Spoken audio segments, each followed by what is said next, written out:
నీళ్లు ఎప్పుడు అవసరమైతే అత్యవసర పరిస్థితిలో త్రాగునీరు కానీ సాగునీటికి కానీ కృష్ణా డెల్టా ఈ 2 జిల్లాలకు ఉపయోగపడే పరిస్థితి వస్తుంది.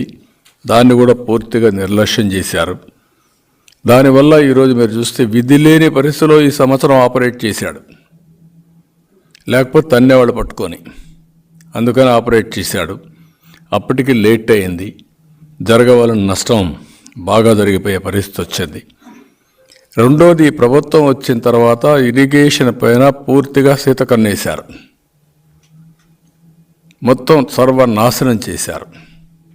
కనీసం ప్రాజెక్టులు మేనేజ్ చేయలేకపోయారు.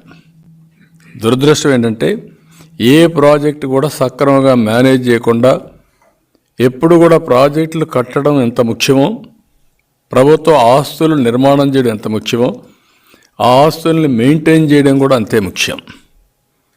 నేను కంబైన్డ్ ఆంధ్రప్రదేశ్లో ఫస్ట్ ప్రాజెక్ట్ మీరు చూస్తే మన ఆదిలాబాద్లో కడియం ప్రాజెక్ట్. ఆ ప్రాజెక్టుకి ఇదే మార్గ వర్షాలు వస్తే, వర్షాలు వచ్చినప్పుడు సరిగా వీళ్ళు మెయింటైన్ చేయకపోతే ప్రాజెక్టు మీద నీళ్లు ఫ్లో అయినాయి, ఆ గేట్లు అవన్నీ తెరుచుకోలేక. అప్పటి నుంచి ప్రాజెక్టుల మెయింటెనెన్స్ కోసం డబ్బులు పెట్టాం. ఈ ప్రభుత్వం వచ్చింది, ప్రాజెక్టుల మెయింటెనెన్స్కి ₹1 ఖర్చు పెట్టడం లేదు. అందుకే మీరు చూస్తే మొదటిది అన్నమయ్య ప్రాజెక్ట్ కొట్టుకోబోయే పరిస్థితికి వచ్చింది. ఫస్ట్ టైం గేట్లు పోయినాయి, అక్కడ డ్యామేజ్ అయింది, పట్టించుకోలేదు. తర్వాత ప్రాజెక్టే కొట్టుకోబోయింది, అయినా పట్టించుకోలేదు. రెండోది పులిచెంతల గేట్లు పోయినాయి, అదే పట్టించుకునే పరిస్థితులు లేరు, సరిగా కూడా రిపేర్ చేయలేకపోయారు. మూడోది ఇక్కడికి వచ్చే కొందికి గుండ్లకమ్మ ప్రాజెక్ట్. పోయినసారి గేట్లు పోయినాయి, నేను పోయొచ్చి వచ్చాను. ఆ రోజు నేను విమర్శించాను, పబ్లిక్ మీటింగ్ పెట్టుకొని అక్కడనే విమర్శించాను. నేను ఇంత అజాగ్రత్త ఏంటి, ఇంత దుర్మార్గమైన పాలన ఏంటి, కనీసం మీరు గేట్లు పెట్టాలంటే కూడా అప్పటికే కాంట్రాక్టర్ రాలా, వీళ్ళు టెండర్ పిలిచినా వచ్చేవాళ్ళు లేడు. ఈసారి అదే జరిగింది. వీళ్ళు టెండర్ పిలిచినా గేట్లు పెట్టడానికి 8 కోట్లు 9 కోట్లది. 8 కోట్లకు టెండర్ కోసం కాంట్రాక్టర్ రాలేదంటే ఈ ప్రభుత్వం పైన విశ్వాసం లేదు. ఇంక వీళ్ళేం మెయింటైన్ చేస్తారు కాంట్రాక్టర్లు, వీళ్ళు ఏ విధంగా మెయింటైన్ చేస్తారు. ఈసారి మళ్ళీ కొట్టుకోకపోయింది.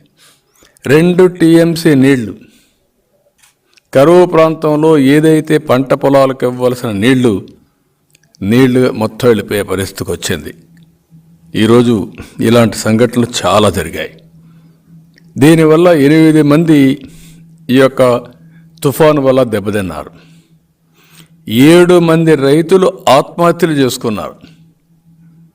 ఈ సంవత్సరం రైతుల పరిస్థితి చూస్తే కరువు ఒక పక్కన, తుఫాను ఒక పక్కన. కరువులో 26 లక్షల ఎకరాలు పొలాల్లో పంట వేయలేకపోయారు. 26 లక్షల ఎకరాలు. అది అయిన తర్వాత వేసిన పంట కూడా అరాకొరా వచ్చింది. సకాలంలో వర్షాలు పడకుండా పోవడం, దిగుబడి పడిపోవడం, అరాకొర రావడం ఇవన్నీ జరిగాయి. ఇప్పుడు దగ్గర 15 జిల్లాల్లో 22 లక్షల ఎకరాల భూమి నీళ్ళల్లో మునిగింది.